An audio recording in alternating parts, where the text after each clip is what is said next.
This podcast contains descriptions of violence against children and adult language and is not suitable for all audiences. Listener discretion is advised.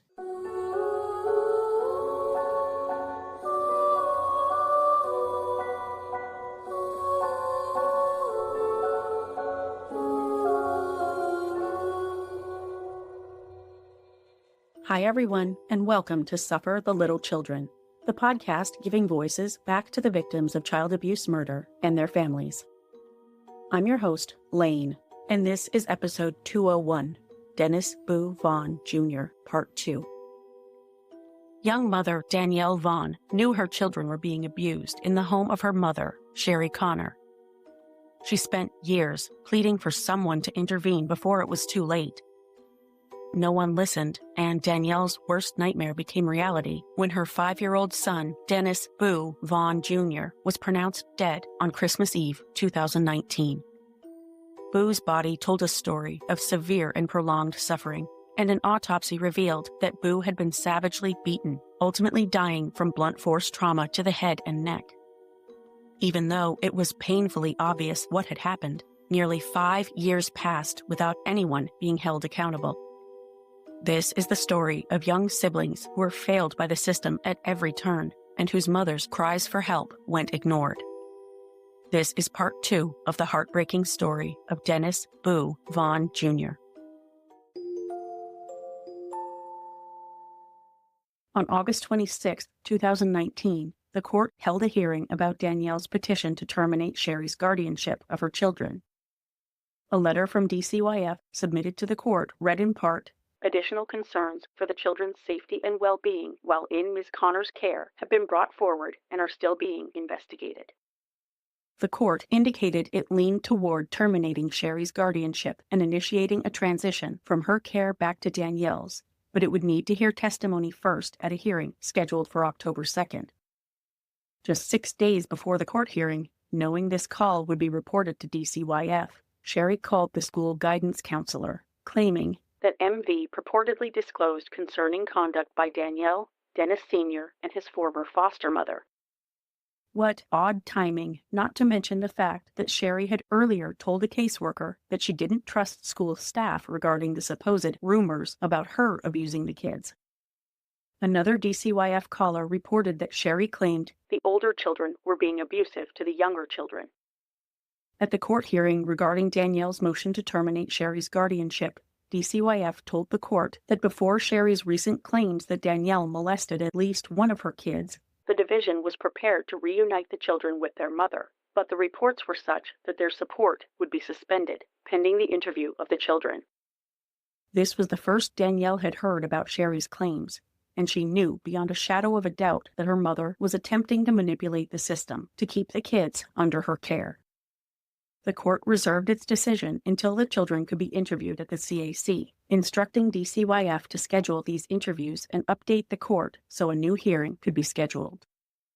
This is when Danielle began placing multiple daily calls to DCYF and contacting other agencies for help saving her children. She tried the Office of the Child Advocate, police, an ombudsman's office, and anyone else she could think of who might be able to help her kids. She begged DCYF to schedule the kids' CAC interviews and complete their investigation to ensure her children were safe. Danielle later told a reporter, "I was begging to put them anywhere else but in her house." MV was interviewed at the CAC on October 17th, during which he made no disclosure consistent with Sherry's manipulative DCYF reports from September. DCYF did not update the court about the matter, nor did they apparently make any effort to schedule CAC interviews for the other children. The last time anyone from DCYF saw Boo, and the last time any of them saw the other children before Boo's murder, was during a caseworker's home visit on October 24, 2019. The caseworker met with the kids with Sherry present, but didn't bother interviewing the other children about Sherry's allegations against their mother. The caseworker didn't do much to interview MV either, saying that because he had just had his CAC interview, she was focused on his interactions with family members instead. The caseworker marked the children as safe, and it took nearly 2 months to complete the 24-hour safety assessment. In November, DCYF completed its investigation into the allegations against Danielle, finding nothing to back up Sherry's claims. As soon as she found out the investigation was finished, Danielle filed another motion with the court to get the kids out of Sherry's house. Meanwhile, the reports to DCYF hadn't stopped. In addition to Danielle's multiple documented calls, from September through December 2019, DCYF received 9 reports of suspected abuse toward Boo alone. A caller in September reported that Boo had scabs covering his head and was vomiting uncontrollably. In November, a daycare worker reported bruises on Boo's face. Someone else reported bruises on Boo's neck and arms. On December 12, 2019, a guidance counselor at the school where Boo attended kindergarten talked with a DCYF caseworker. The caller reported that Boo had bruises around his mouth, adding, "Dennis comes to school with bruises more often than not." The caseworker called Sherry, who gave yet another nonsensical explanation for the bruises around Boo's mouth. She said the Velcro on his coat had scratched his neck and chin. 2 different types of injuries, 2 different areas of the body, but who's counting? Not the caseworker, who never met with Sherry or Boo. A day later, in came another report, this one from the nurse at Boo's school, who wrote a detailed letter containing her concerns about Boo, who she said, "presented here on multiple occasions with bruises, scratches, or other skin conditions of concern. I am making sure that the records from school have been presented to DCYF on his behalf." She then mentioned multiple injuries that she felt indicated Boo was suffering from long-term abuse or neglect, including scabs, bruises, scratches, and abrasions on various occasions. She also noted that Boo was absent from school for 2 days without being called out, and then he was called out as absent again the day after he returned. In mid-December, a school staff member wrote an email about DCYF's lack of action, "So everything is fully documented. As I was concerned, they are not taking my reports and calls seriously." An employee from MV's school also called in another report of injuries on December 16th, saying that after MV had been suspended from school for undisclosed reasons, the day he was supposed to return, Sherry called him in as absent. When he did return, according to the reporter, he had concerning marks on his body, including a fading bruise on his left cheek, a 1-inch red circle in the middle of his right cheek, and a large abrasion on one cheek. After these reports, none of which were apparently followed up on by caseworkers, the next report DCYF received about the Vaughan children was notification of Boo's death. I'll pause here for a word from my sponsors.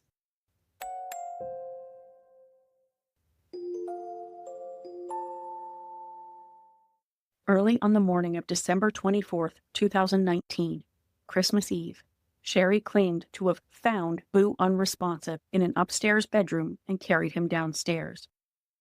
According to a neighbor's interview later with a news outlet, Boo's 12-year-old sister, SV, called 911, speaking with them on a cell phone outside when Sherry ran out and told the girl, "He's not breathing."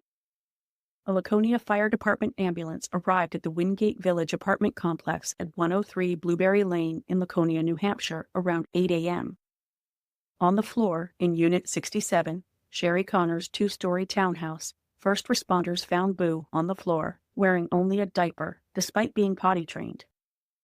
Boo wasn't breathing and had no pulse. EMTs carried him outside and rushed him into the ambulance before it sped away. Boo was rushed to nearby Lakes Region General Hospital, where the examining doctor found the little boy pale and cold to the touch, his extremities stiff. It was far too late. At only 5.5 years old, Dennis Boo Vaughan Jr. was pronounced dead. That morning, Danielle was already at work, performing cleaning duties at Elliott Hospital in Manchester. She had started her shift early, hoping to get home in time to celebrate Christmas Eve. About an hour after she arrived at work, a state police sergeant walked into the hospital, asking to speak with her. Danielle immediately knew something was wrong. I'm like, "No, is there something wrong with my kids?" And I started crying. He's like, "Please, just come with me for a minute." The sergeant led her into a private room where she sat down, her hands trembling, and listened to the man speak the words that would cause her to collapse on the floor. Dennis is dead. Boo's small body showed clear signs of long-term abuse. He had bruises in various stages of healing, meaning he had been hurt repeatedly in multiple incidents at different times. The Laconia Police Department contacted DCYF at 9:26 a.m. to let them know that Boo was found deceased in the home. Sherry is not saying anything. There was some bruising around his face/chin. The grandmother stated that he must have fallen onto something. 3 minutes later, DCYF received a second report, this one from a hospital nurse, that Boo was dead with multiple bruises all over his body, face, arms, and back. Even so, Sherry was allowed to take the other 3 children to a nearby hotel to wait things out. While there, Sherry allegedly scared the hell out of those 3 kids, telling them that if they told anyone about the abuse, she'd kill them like she killed their brother. She also allegedly convinced MV that he was the one who killed Boo. Fortunately, DCYF finally took action for a change. They petitioned for and obtained emergency protective custody of Danielle's kids, citing Boo's injuries as grounds for the Circuit Court Family Division to terminate Sherry's guardianship. A court document stated, "The court found that continuation in Connor's home was contrary to the children's welfare because, in part, there is an ongoing investigation as to whether Connor physically abused Dennis Vaughan Jr., a sibling of the children, causing his death."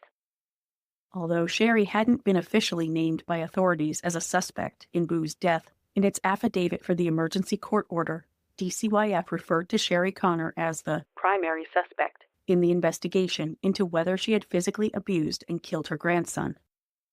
Later that day, when a DCYF caseworker came to remove the children from her care, Sherry's sister and son, Danielle's brother, were present.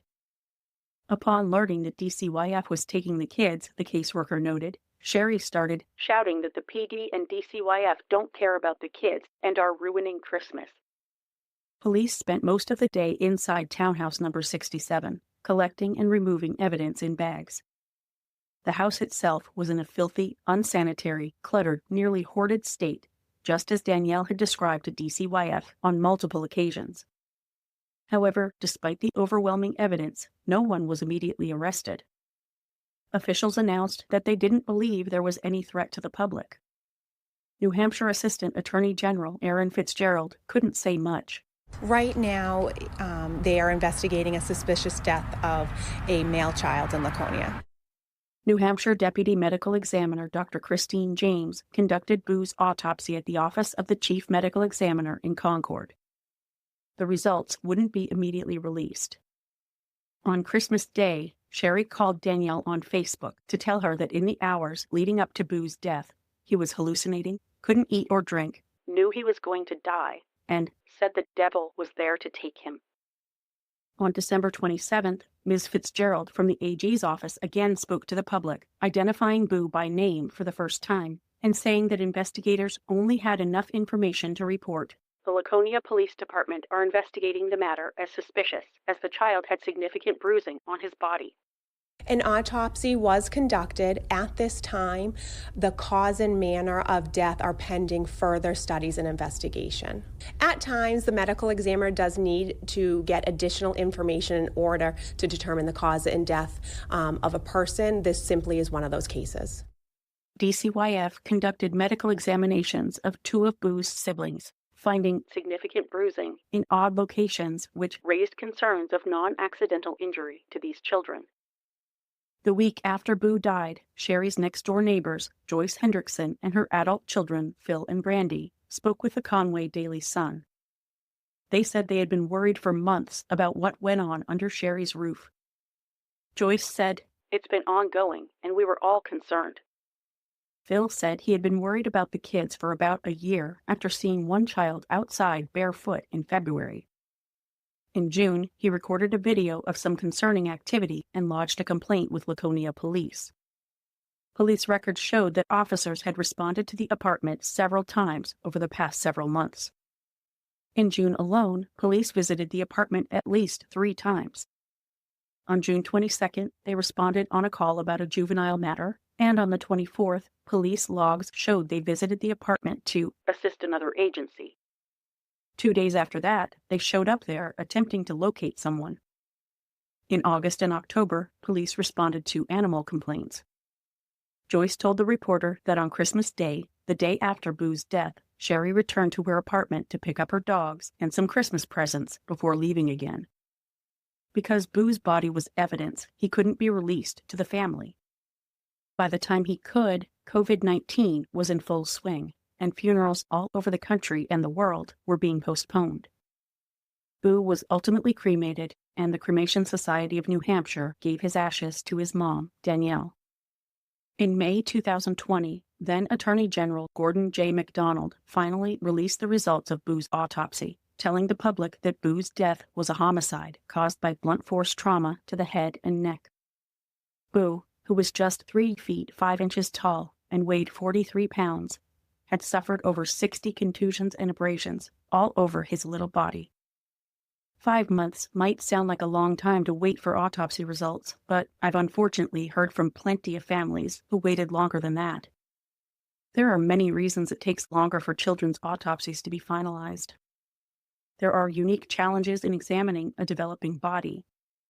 Children's bodies, organs, and tissues are still developing, so it can be hard to distinguish between normal presentations and pathological changes.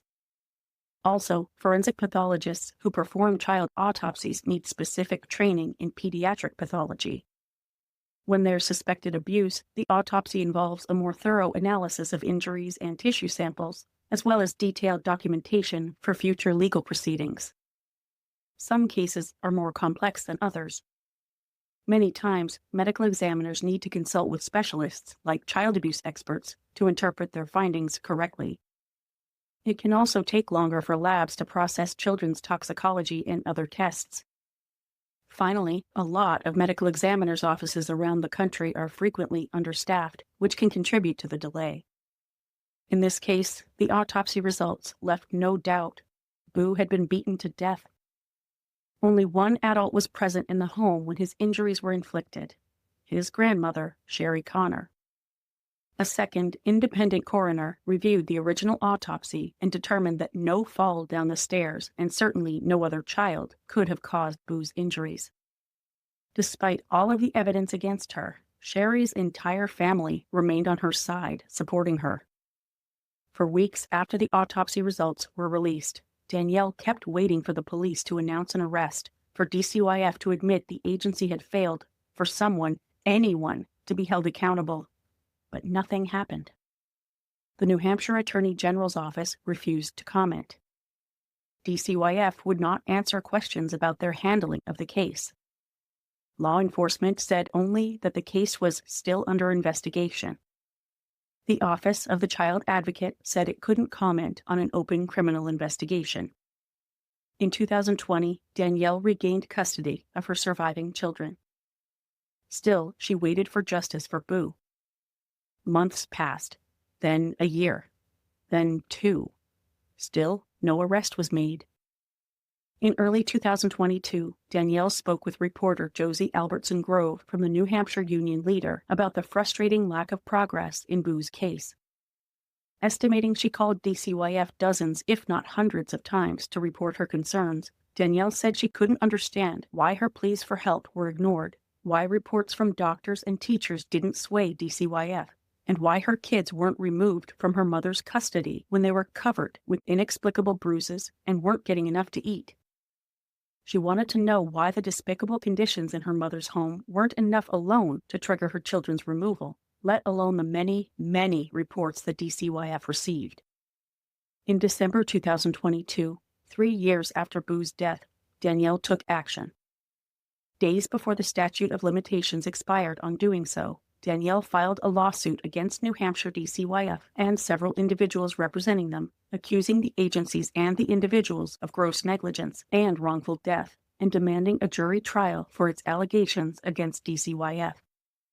The lawsuit alleged, among other things, that due to DCYF's negligence and failure to act, Dennis's siblings suffered serious mental and emotional psychological harm, including but not limited to sadness, distress, pain and suffering, loss of enjoyment of life, anxiety, panic attacks, overwhelming fear, depression, and/or future permanent mental and emotional pain and suffering. The serious mental and emotional psychological harm suffered by Dennis's siblings was accompanied by the objective physical symptoms, including but not limited to sleep disturbances, night terrors, night sweats, bedwetting, headaches, shaking and/or tremors, rapid and deep breathing, shutdown of proper mind and body functioning, and/or varied deterioration of their physical, mental, and/or psychological well-being. Danielle said, "I had no other option. It doesn't make me happy doing the lawsuit. It's not like I can demand for these caseworkers to be fired and demand for change within the system. I sadly can't do that. What I would pray and hope for would be that the system changes within itself to protect children better." Danielle's lawsuit wasn't just about Boo, and it certainly wasn't about money. She only had until December to file a lawsuit, and since it didn't seem like the legal case was going anywhere, she decided to file it to force DCYF to answer for its failures and help prevent other children from suffering the same fate. Here these people are saying that you're not fit enough to take care of your kids, and we're going to take them from you, but we're going to protect them, and we're going to do what you should have done.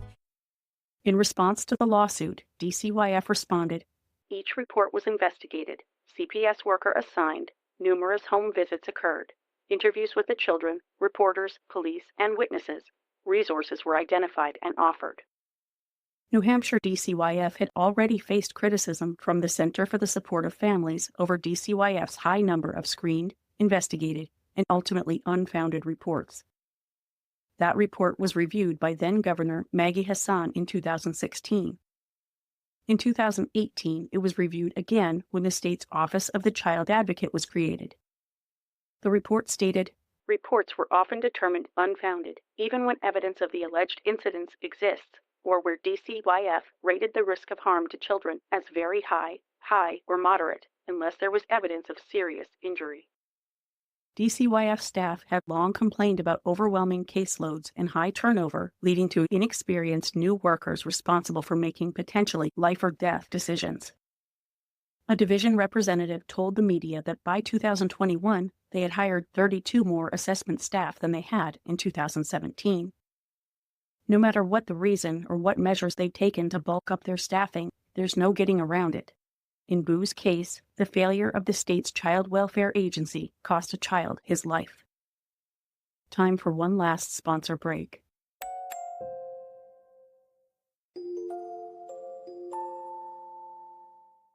By 2023, still, no one had been charged in Boo's murder.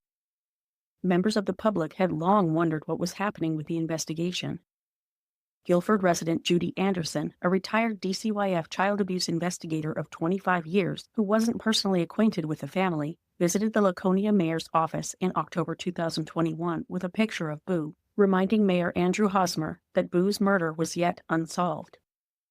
By March the following year, a GoFundMe Judy had created to put Boo's face on a billboard was picking up steam. The campaign ultimately raised close to $3,000. Judy told New Hampshire Bulletin reporter Anne-Marie Timmons, "I'm like a dog with a bone. It's just in my nature to say something's wrong here. Something is not right." She told the Laconia Daily Sun that she got involved to try to help push for DCYF reform. "You just never know when a person in power or influence could stir the pot and cause this to get the attention it needs. I don't know who that instrumental person will be, but I'm anxiously awaiting their arrival." Other concerned citizens got involved too. In February 2023, a local resident created a Facebook page called Justice for Dennis Vaughan Jr. to raise awareness of the case. By the time of this recording, the page is still active and has 2,400 followers. Some mentioned Harmony Montgomery and Elijah Lewis, both New Hampshire children whose murders received a ton of media attention, and lamented the lack of publicity about Boo's case. Danielle told a reporter, "There wasn't anywhere I could go in Manchester and not see Harmony's face. That really brought me out of a hole." Although she felt like she was fighting a battle alone, Danielle said that the help she received from the community gave me the faith to fight. Danielle and others hung signs around Laconia demanding justice for Boo. She even hung a few outside the police station. Between Danielle's lawsuit and their grassroots work to raise awareness about Boo's case, she said, I just want somebody official to say, we are working to get justice for Boo. I want somebody to bring his name up. The world has no idea what happened to my son. Other than my family, I believe he's been forgotten. She told a reporter, I really thought that there was going to be justice for my son, especially after the autopsy came out. I thought there was going to be an arrest made because it was finally out and black and white that my son was murdered. By that time, the case was out of the Laconia Police Department's hands. Chief Matthew Canfield told the paper that they couldn't discuss the case, which they had since passed on to the New Hampshire State Police and the Attorney General's office. He said, It's not that we forgot it or we don't care about it, because it rests on my mind every single day, as does the frustration of the lack of movement on this case. My hands are completely tied by the Attorney General's office being the lead on the homicide investigation in this state. We can't supersede that. Michael Garrity, a spokesman for the AG's office, told the reporter via email that although he couldn't provide details, significant work had gone into the investigation. All homicide cases are tragic, especially those involving children. Different facts in different cases result in different responses and strategies. Then Governor Chris Sununu responded to the reporter's request for comment, saying, Our office is unaware of this case, and we remain in contact with the Department of Justice regarding updates. We contacted, I think it was his mom that originally contacted us, and obviously we sent our sympathies and condolences. It was just a horrible situation. There is a pending lawsuit, so we can't, there's only so much that I think the Attorney General's office or our office can really say about it while it's pending. Governor Sununu had made statements about other New Hampshire child abuse murder cases, but it appears he never did so about Boo's case. He publicly called for DCYF reform and a review of how the agency covered Harmony Montgomery's case. He even released that report to the public in February 2022. When reporters asked him if Boo's case deserved his public response, he gave a non-answer, saying that the state reviews all child deaths. It's always incredibly tragic, whatever the situation may be, whether the child is involved in DCYF or not. We just have a process there. They also asked the governor why he hadn't called for a similar review in Boo's case. He said every case was different and he couldn't say much because of the lawsuit. You're talking about the death of a child, so of course you can always express condolences. The Harmony case was really primarily about where the system had clearly failed. It was a totally different situation. Oh really? Was it? Danielle said, I am so incredibly happy for the family of Elijah Lewis, the family of Harmony Montgomery. They have someone being held accountable. Everyone knows their names. I want everyone to say Boo's name. I want the world to question why there is no justice in a 5-year-old's homicide. Regarding authorities' lack of response to her demands for justice, Danielle told a reporter from the Laconia Daily Sun, They've made comments on all these children, but never once spoken on my son. Never once looked me in the face and said, Danielle, we're going to get justice for your son. No one's ever done that for me or my family. Why is Dennis's case so different than all these other children? The newspaper also interviewed Sherry Connor, who was by then living in Maine. They weren't able to talk to her in person, by video call, or even by phone. She agreed to participate in an interview through Facebook Messenger. Even though she had been shown Boo's death certificate, which clearly stated that his death was a homicide from blunt force trauma to the head via a physical assault, Sherry told the reporter that Boo died from natural causes. About the cause and manner of death recorded, she wrote, That is bullshit. Do you honestly believe if he was hurt like that, they wouldn't have arrested me? She told the reporter that she only talked to investigators once and that she never laid a hand on her grandchildren. That interview with investigators apparently rubbed Sherry the wrong way. She wrote, The way they were treating me after my interview with the detective, I decided I weren't talking to anybody. They were really mean to me. I did not trust anybody. If not her actions, the reporter asked, what did Sherry believe caused Boo's death? She sent them a 2016 medical record, which indicated that Boo had been assessed for dehydration that year, a year before the kids were placed into her care. She wrote to the reporter, I've taken him to the doctors many times because of his drinking problem. He drank out of the toilet. He drank the dog's water. He used to soak his pajamas in water, so when he went to bed he could suck the water out of his pajamas. According to Sherry, Boo had been sick for hours prior to his death.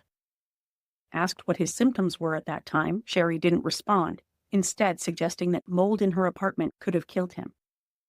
So what caused the bruising on Boo's head? Sherry claimed that was a paramedic's fault, writing that authorities didn't write down when the ambulance man took the baby out of the house and used his foot to open the door. He smacked the baby's head. Why was that not mentioned? Sherry also told the reporter that she had given her grandkids more support than they'd ever had, adding, "You should really learn a little more about the story before you start posting things about me. I'm not the person you are reading about." Soon after the story was published, the New Hampshire Attorney General's office sought a grand jury subpoena for the Bulletin's interview with Sherry. Finally, on August 16, 2024, nearly 5 years after Boo's death, the waiting ended. A joint press statement from the New Hampshire State Police, Laconia Police Department, and Belknap County Attorney's Office announced that 61-year-old Sherry Connor was indicted and arrested on multiple charges in connection with Boo's death and her treatment of her other 4 grandchildren. The grand jury returned indictments on felony charges of manslaughter, negligent homicide, 6 counts of first-degree assault, second-degree assault, and 4 counts of witness tampering.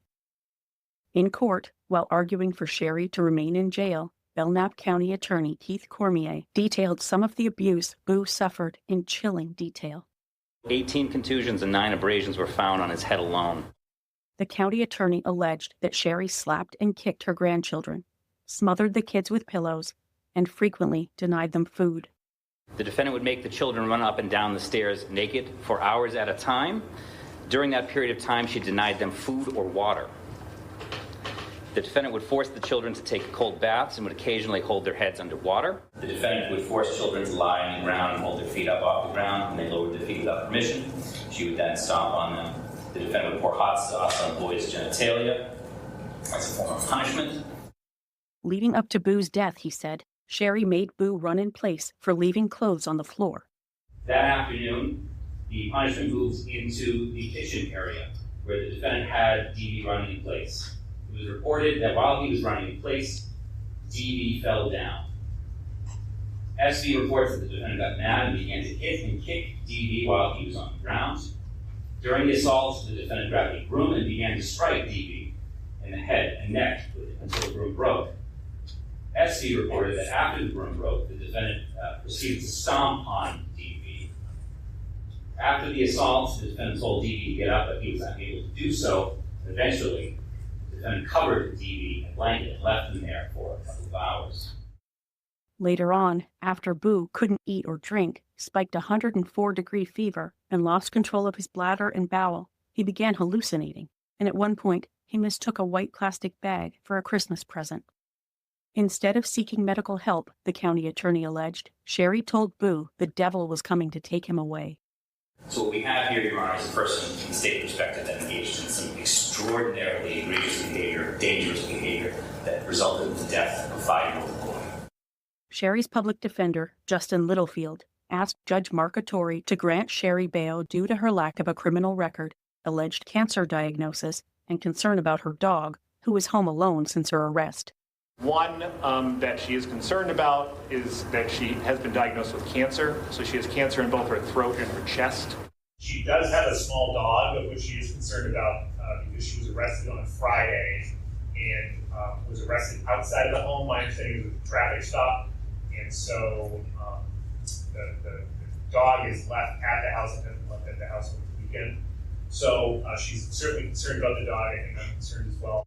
Mr. Littlefield also mentioned the length of time that had elapsed between the crime and Sherry's arrest, saying, "I'm unsure even to this point what the delay has been and why it's all of a sudden come out now.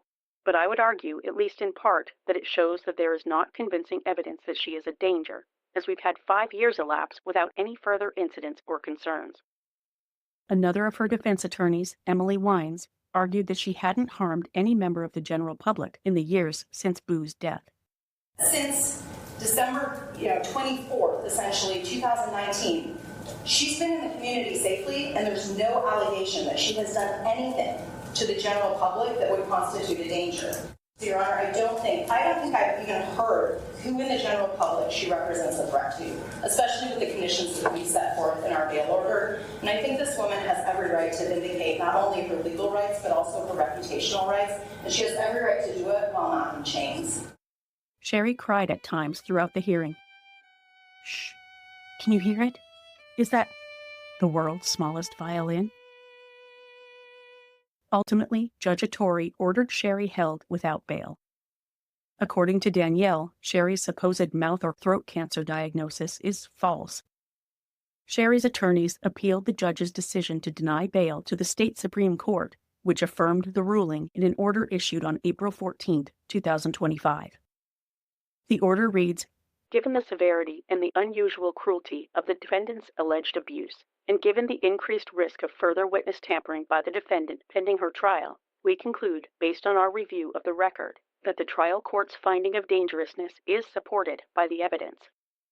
Sherry could face up to 30 years in prison for just her manslaughter charge, and according to the state attorney general's office, the county charges don't necessarily rule out the possibility of more serious charges, like first or second degree murder, from his office.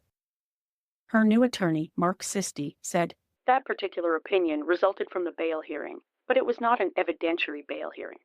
We may relitigate that. We were not her lawyers at that time. We will take a fresh look and may be asking for bail in the future."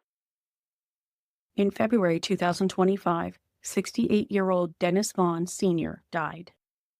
His obituary read, "Dennis was a very strong-willed and determined person. During the past year, he experienced declining health, but had a fierce instinct and determination to survive. His will to live was remarkable, and though his life was not what it once was, he made the decision to live and continue fighting. Unfortunately, Dennis lost the fight on February 3rd in Bangor, Maine. Dennis loved his family, especially his children, and looked forward to their visits. He enjoyed weightlifting and karate and was quite amazing in the quickness and accuracy of nunchucks." Sherry's trial is scheduled to begin in February 2026. Sherry is currently 62 years old. With any luck and justice, she'll never set foot on free soil again. Dennis Boo Vaughan Jr. was an adorable little boy with sandy blonde hair, beautiful brown eyes, and a sweet, unforgettable smile. He was incredibly well-behaved, even as a baby, and he never cried. He had a gift for making everyone around him happy. He loved watching Barney DVDs, singing along to all the songs, as well as the movie Cars. Danielle says that Boo wasn't like other kids. He was quiet and observant with the innate ability to keep himself entertained. She said, "Boo could just spin in a circle and he was happy." In the next episode, you'll hear my recent conversation with Boo's mom, Danielle, who shared a lot of details and context about the entire situation. My heart goes out to her and her surviving kids, and I hope they see justice for Boo sooner than later.